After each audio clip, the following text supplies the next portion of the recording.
Estamos numa situação difícil. Estamos vivendo e cavando neve ali. E agora estamos calculando como estamos mesas. Ali tem mais uns 30 centímetros. Olha a minha mão, quanto vocês calculam que tem a minha mão? Estamos fazendo uma medida da NASA em relação. Estamos com 25 centímetros de neve. O nosso motorista aí não tá fácil, minha gente. bebeu demais ontem e não está conseguindo fazer. O piloto não está conseguindo fazer manobra. E o nosso navegador também não entende nada de nada. Agora vamos buscar o bichão. Sempre tá no álcool.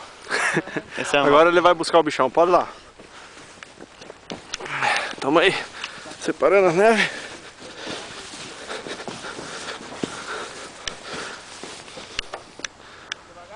Você quer empurrar lá, né? Nosso alto, produção.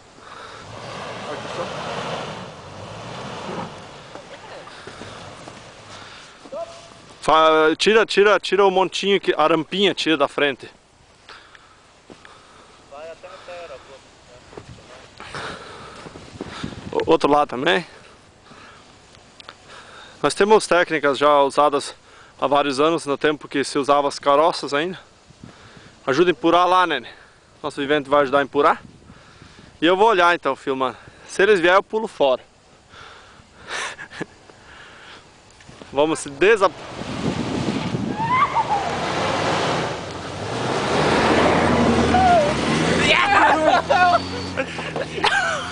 Oh. Os caras são fracos. Caímos. Tá tudo branco. Caí. Com a boca. Meterei até no nariz, né? Vocês veem o ambiente. Aqui é o mato embaixo. Ali embaixo tem um monte. Onde eu espero que daqui em diante dê certo. Falou!